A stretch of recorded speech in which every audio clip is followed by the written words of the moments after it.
বেনজির আছে, র্যাব আছে, আছে, সবকিছু তো ওদিকে তো কাম করাইছে। ওরা কাজ করে, একটা গুন্ডা আছে, পুলিশ আছে, পুলিশের তো বড় গুন্ডা, গুন্ডার লাগে না তো। He has the power of Bangladesh Army. He has the power of his brothers because they are gangsters. They are mafia. Sheikh Hasina, the mother of mafia, the mother of mafia, the mother of mafia, the mother of mafia, the mother of...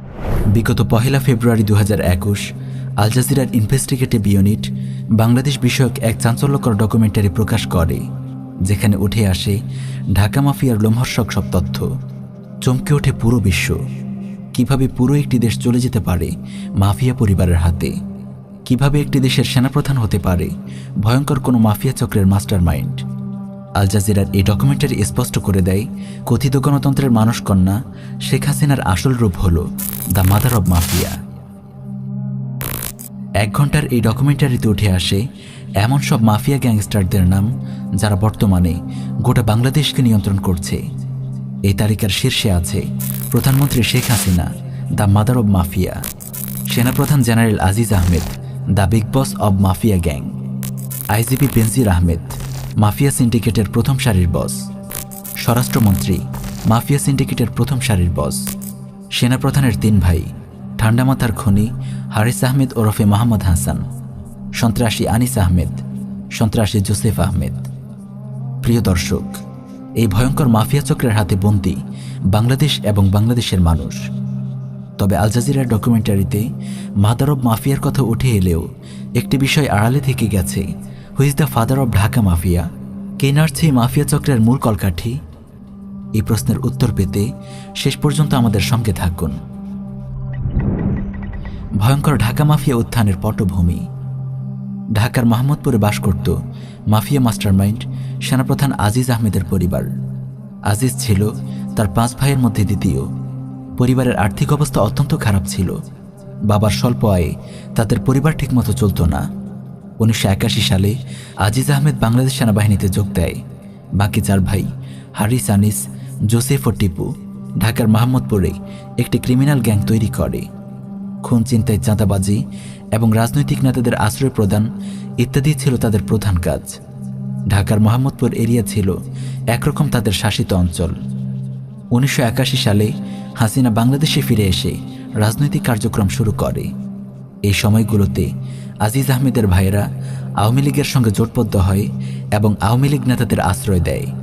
স্বৈরাচারী এরশাদ সরকারের দমন নিপীড়নে অতিষ্ঠ আওয়ামী লীগের নেতারা তাদের party প্রোগ্রামগুলো ঘোষণা করত এই সন্ত্রাসী চক্রের অফিস থেকে। অন্য কোথাও তারা নিজেদেরকে নিরাপদ মনে করত না। জেনারেল আজিজের মুখে শুনুন শেখ হাসিনার সঙ্গে তার ভাইদের সম্পর্কের ইতিবৃত্ত। যখন হলো আওয়ামী লীগ ওই জাতীয় পার্টির সময়, যখন হলো সবচেয়ে খারাপ সময় যাচ্ছিল, যখন তারা তাদের কেন্দ্রীয় অফিসে বসতে পারতো না, তখন কিন্তু my brothers they were the main strength of this party. কেন্দ্রীয় নেতারা এসে আমার ছোট ভাইয়ের অফিসে বসে তারা হলো পার্টির হলো প্রোগ্রাম এখান থেকে অ্যানাউন্স করতো তারা, কারণ অন্য জায়গায় তারা নিরাপদ মনে করতো না, তো তারা ছিল ইয়াতে। 90-এর দশকের মাঝামাঝি সময়ে হারিস আহমেদ শেখ হাসিনার ব্যক্তিগত বডিগার্ডের দায়িত্ব পালন করে। 1996 সালে নির্বাচনের 1 মাস আগে ঢাকা মাফিয়া ডন জেনারেল আজিজের 3 ভাই হারিস, আনিস ও জোসেফ তাদের রাজনৈতিক প্রতিপক্ষ মুস্তফা নামের একজনকে মোহাম্মদপুরের রাস্তায় গুলি করে হত্যা করে। 2004 সালে আদালত জোসেফকে মৃত্যুদণ্ড এবং হারিস ও আনিসকে যাবজ্জীবন কারাদণ্ড দেয়। হারিস ও আনিস গ্রেফতার এড়িয়ে দেশের বাইরে পালিয়ে যায়। জোসেফ গ্রেফতার হয়। কিভাবে গঠিত হয় এই মাফিয়া চক্র? The mother of Dhaka mafia প্রধানমন্ত্রী শেখ হাসিনা 2008 সালে ক্ষমতায় আসার পর থেকে তার মাফিয়া চক্র গঠনের দিকে মনোযোগ দেয়। এই মাফিয়া চক্র গঠনে সবচেয়ে বড় বাধা ছিল বাংলাদেশ সেনাবাহিনী। তাই শুরুতেই ইন্ডিয়ার সহায়তায় শেখ হাসিনা পিলখানা হত্যাকাণ্ড ঘটিয়ে 57 জন শীর্ষ সেনা কর্মকর্তাকে নৃশংসভাবে হত্যা করে। এভাবে মেরুদণ্ড ভেঙে গুঁড়ো করে দেয়া হয় একটি শক্তিশালী সেনাবাহিনীর। এরপর শেখ হাসিনার জন্য মাফিয়া সাম্রাজ্য গঠনের সব বাধা দূরীভূত হয়ে যায়। শেখ হাসিনার আশীর্বাদ ধন্য হয়ে জেনারেল আজিজ 2012 সালে বিজেপির মহাপরিচালক পদ লাভ করে। 2014 সালের বিতর্কিত নির্বাচনে শেখ হাসিনার বিজয়ের পেছনে কলকাঠি নেড়েছিল তার পালিত এই জেনারেল। 2018 সালের 25শে জুন শেখ হাসিনা তার মাফিয়া চক্রকে এক নতুন অবস্থানে নিয়ে যায়। প্রথমে সে রাষ্ট্রপতি আব্দুল হামিদকে দিয়ে জেনারেল আজিজের মৃত্যুদণ্ডপ্রাপ্ত কারাবন্দী ভাই জোসেফকে ক্ষমা করায়, ফলে সে মৃত্যুদণ্ড থেকে অব্যাহতি পায়। জোসেফকে মুক্ত করার পর শেখ হাসিনা তার পোষা জেনারেল আজিজ আহমেদকে বাংলাদেশের সেনাপ্রধান হিসেবে নিযুক্ত করে। পিলখানা হত্যাকাণ্ডের পর মেরুদণ্ডহীন সেনাবাহিনী নিয়ে যা ইচ্ছে তাই করার সক্ষমতা লাভ করেছিল শেখ হাসিনা। 2018 সালে রাতের আধারে ভোট চোরের যে নির্বাচন হয়েছিল, সে নির্বাচনের মাস্টারমাইন্ড ছিল জেনারেল আজিজ। সেনাপ্রধান হিসেবে সে তার সর্বোচ্চ ক্ষমতার ব্যবহার করেছে শেখ হাসিনাকে ক্ষমতায় আনতে। এভাবে সেনাবাহিনী, পুলিশ, বিজিবি ও র্যাব সহ দেশের সকল শক্তিকে কক্ষিগত করে শেখ হাসিনা গড়ে তোলে তার গ্রেট মাফিয়া সাম্রাজ্য। মাফিয়া ডন জেনারেল আজিজের কুকীর্তি। 2014 সালে তৎকালীন বিজেপি মহাপরিচালক mafia don general Aziz Ahmed তার পলাতক ভাই খুনি হারিস আহমেদকে তার মাফিয়া কার্যক্রমের অংশ হিসেবে ইন্ডিয়া থেকে হাঙ্গেরি নিয়ে যায়। জেনারেল আজিজ তার জন্য একটি ভুয়া আইডেন্টিটি তৈরি করে দেয়। বিজেপি মহাপরিচালক হিসেবে নিজের প্রভাবকে কাজে লাগিয়ে সে তার ভাইয়ের জন্য জাল বার্থ সার্টিফিকেট, জাল এনআইডি কার্ড, জাল পাসপোর্ট, এমনকি জাল ম্যারেজ সার্টিফিকেটও বানিয়ে ফেলে।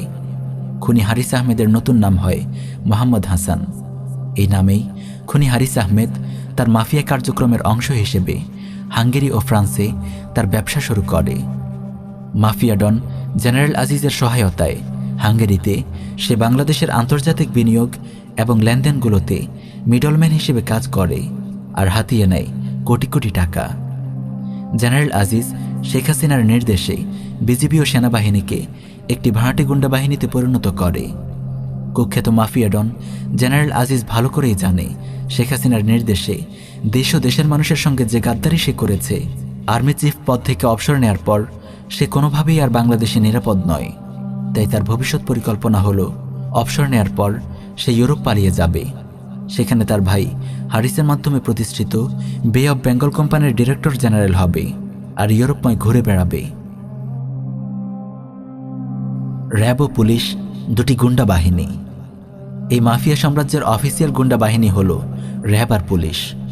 মাফিয়া ডনরা হুকুমের গোলাম এই গুন্ডা বাহিনীকে নিজেদের স্বার্থে ইচ্ছেমতো ব্যবহার করে। ঘুষখোর পুলিশের অফিসাররা সবসময় এমন জায়গায় বদলি হতে চায় যেখানে ঘুষ বেশি পাওয়া যায়, আর এই পোস্টিং পরিবর্তনে কোটি কোটি টাকা আয় করে মাফিয়ার শীর্ষ নেতারা, যাদের মধ্যে আছে স্বরাষ্ট্রমন্ত্রী আসাদুজ্জামান খান, পুলিশের আইজিপি বেনজির আহমেদ এবং জেনারেল আজিজের ভাই সন্ত্রাসী হারিস আহমেদ। হারিস আহমেদের মুখেই শুনুন। পুলিশ আঙ্গুল এখানে এই ওসিমোসিগুলোর পোস্ট করতে কিরকম টাকা করতে যেমন আপনার আমি আপনার এয়ারপোর্ট থানার ওসি মিনিমাম 10 কোটি টাকা, 5 কোটি টাকা। অ্যাকচুয়ালি ট্রান্সফারের টাকাটা খায় home minister, IG, police commissioner. মনে করেন 5 কোটি টাকা কন্ট্রাক্ট করলে হয়তো 3 কোটি টাকা দিয়ে 2 কোটি টাকা আপনার এটি কমান যায়। মাফিয়া ডন জেনারেল আজিজের ভাই হারিস আহমেদ ইউরোপে বসে র্যাব নামক এই গুন্ডা বাহিনীকে চালায়। হারিসের মুখেই শুনুন। বেনজির আছেও, র্যাব আছে, আছে, সবকিছু তো ওদিকে তো কাম করাই। এই আমি তো আমার গুন্ডা হইলো র্যাব। আমার তো এমনি গুন্ডা লাগে না তো, আমার তো এই গুন্ডা, কারো ডেলিও কারো ধরো ফেরো। কেবল র্যাবই নয়, পুলিশও এই মাফিয়া গোষ্ঠীর গুন্ডা বাহিনী। হারিসের মুখেই শুনুন।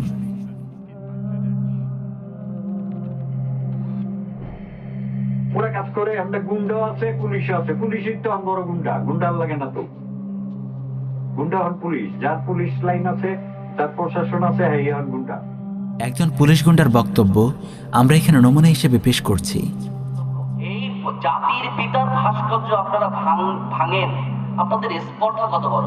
আমি কঠোরভাবে বলতে চাই যে এর পরবর্তীতে যাদেরকে তো ধরা হয়েছে তাদেরকে তো শাস্তির মুখোমুখি, কঠোর শাস্তির মুখোমুখি হতেই হবে। যদি এর পরবর্তীতে এমন কোনো ঘটনা ঘটে, সরকারকে এত দুর্বল মনে করবেন না মৌলবাদী চক্র, একদম হাত কিন্তু ভেঙে দেবো। বেনজির আহমেদ জঘন্য এক মাফিয়া সন্ত্রাসীর নাম। জেনারেল আজিজের পর মাদার অব মাফিয়া শেখ হাসিনার পোষা সবচেয়ে বড় গুন্ডার নাম বেনজির আহমেদ। গোপালগঞ্জের এই সন্ত্রাসীকে শেখ হাসিনা একের পর এক প্রমোশন দিয়ে নিয়ে আসে মাফিয়া চক্রের একেবারে শীর্ষ লেভেলে। 2015 সালের 7 জানুয়ারি শেখ হাসিনা তাকে র্যাবের মহাপরিচালক বানায়। তারপর 2020 সালের এপ্রিলে তাকে পুলিশের আইজিপি পদে উন্নীত করা হয়। মিস্টার বেনজির আহমেদকে আমরা প্রায় দেখি মিডিয়ায় বড় বড় কথা বলতে, অথচ সে নিজে হারিসের মতো রাস্তার গুন্ডাদের পালিত কুকুর। সে হারিসের হয়ে বাংলাদেশের নাগরিকদের ফোন ট্র্যাক করে। দেখুন জেনারেল আজিজের ভাই খুনি জোসেফের সঙ্গে মিস্টার বেনজিরের অন্তরঙ্গ মুহূর্তের ছবি। আইনের পোশাক পরা এই কালপ্রিটের হাতে লেগে আছে অসংখ্য মুসলিম তরুণের রক্ত। অগণিত জঙ্গি নাটক সাজিয়ে সে খুন ও গুম করেছে অসংখ্য মুসলিম তরুণকে। একটু আগেই আমরা দেখিয়েছি সন্ত্রাসী হারিস আহমেদের ঘুষখোর সিন্ডিকেটের সেও একজন গুরুত্বপূর্ণ সদস্য। ডকুমেন্টারিতে হারিস আরও বলেছে সে ইউরোপে বসে র্যাব গুন্ডাদেরকে তার প্রতিপক্ষের বিরুদ্ধে লেলিয়ে দেয়। 2019 সালে মোহাম্মদপুরের রাজনীতিবিদ মিজান রহমানের বিরুদ্ধে সে র্যাবকে লেলিয়ে দেয়, কারণ মিজান রহমান হল হারিসের হাতে নিহত মোস্তফা রহমানের ভাই। মোস্তফা রহমানের ভাতিজা মেহেদি হাসানের বক্তব্য শুনুন। Most of the people who is involving in RAB, like Lieutenant Colonel or Colonel, they are really close to General Aziz. If General Aziz said, yeah, okay, do it, so that they can do it, because they had the command of General Aziz. He has the power of Bangladesh Army, he has the power of his brothers, because they are gangsters, they are mafia. একজন পুলিশের IGP কাজ করছে হারিসের মতো একজন গুন্ডার পোষা কুকুর হয়ে। লজ্জার ব্যাপার বই কি! শত শত নিরপরাধ মানুষের রক্তে যার হাত লাল হয়ে আছে, ঘুষ ও চাঁদাবাজি করেই যার দিন চলে, এমন একজন শীর্ষ মাফিয়া সন্ত্রাসীর মুখে সন্ত্রাস ও উগ্রবাদ বিরোধী বক্তব্য সত্যিই হাসির ব্যাপার। মিস্টার বেনজিরের কয়েকটি উগ্রবাদী বক্তব্য শুনুন। কিন্তু এখন দেখছি আমরা নিউ ভার্সন অফ ইসলাম, যেখানে ইসলাম শেখাচ্ছে বড় ভাইরাস। তো এই যে বড় ভাইরাস আমাকে বলি ক্যাম্পাসে কোনো বড় ভাইরাস না প্রচার করতে সঙ্গে সঙ্গে আমাকে জানা এই বড় ভাইরাস আমরা নিশ্চিন্ত করতে চাইতেছি। So let us know. We don't have to identify yourself. Just send us an email or something like that, and we are here. A বড় ভাইরাস আমরা ধ্বংস করে দিচ্ছি নিশ্চিত।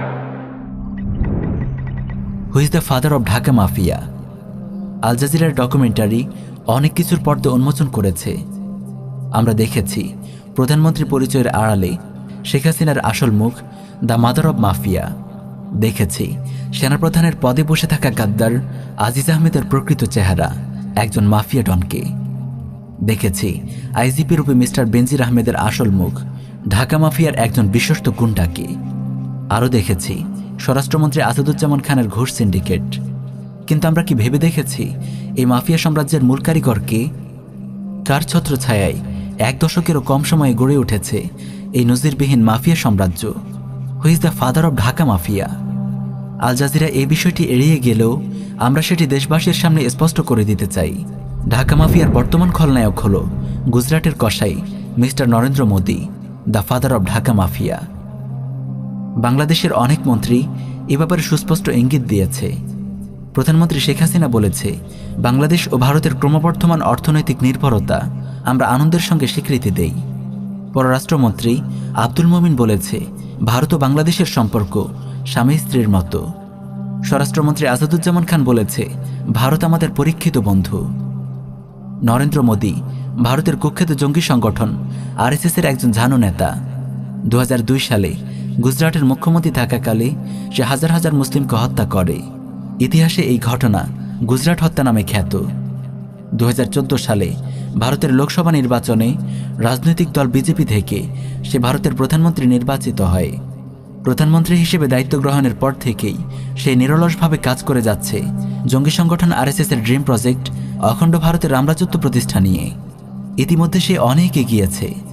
সংবিধানের 370 ধারা বাতিল করে কাশ্মীরের স্বায়ত্তশাসন কেড়ে নিয়েছে, বাবরি মসজিদ ভেঙে রাম মন্দির নির্মাণ করেছে, মুসলিমদেরকে বাস্তুভিটাহীন উদ্বাস্তু জাতিতে পরিণত করতে পাশ করেছে সিটিজেন অ্যামেন্ডমেন্ট বিল সিএএ।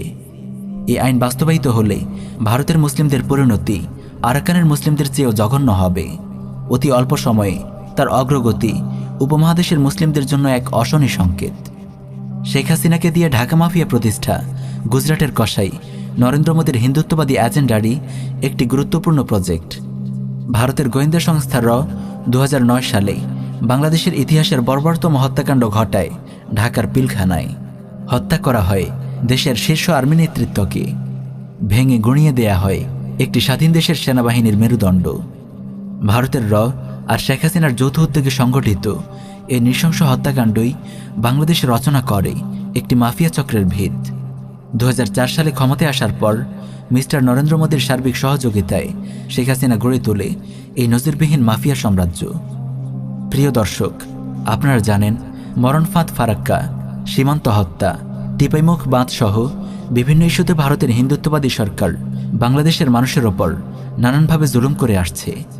তবে নরেন্দ্র মোদীর এই মাফিয়া সাম্রাজ্য প্রতিষ্ঠা অন্য সব ইস্যুর মতো সাধারণ কোনো ইস্যু নয়। এই ইস্যুর সঙ্গে জড়িয়ে আছে এদেশের মুসলিমদের ভবিষ্যৎ, আগামী মুসলিম প্রজন্মের ঈমান আর আকীদা ও অস্তিত্ব সংরক্ষণের মতো স্পর্শকাতর বিষয়। হাসিনা আজিজার বেনজির গংরাতো টাকার ক্ষমতার লোভে কসাই মোদের সহায়তায় গড়ে তুলেছে এই মাফিয়া সাম্রাজ্য। কিন্তু মোদির টার্গেট হল উপমহাদেশের রামরাজত্ব প্রতিষ্ঠা। বাংলাদেশের মুসলিমকে সিদ্ধান্ত নিতে হবে তারা বাংলাদেশের এই মুসলিম ভূখণ্ডকে হিন্দুত্ববাদী ভারতের হাতে তুলে দেবে কিনা, এদেশকেও আরাকান কাশ্মীর গুজরাট হতে দেবে কিনা।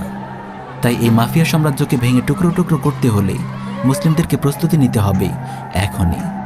আরও জোরদার ও শক্তিশালী করতে হবে দাওয়াহ ও ইরশাদ কার্যক্রম, তৈরি করতে হবে ব্যাপক জনসচেতনতা। তবেই এই হিন্দুত্ববাদী মাফিয়া সাম্রাজ্যের কবল থেকে রক্ষা পাবে এদেশের মানুষ।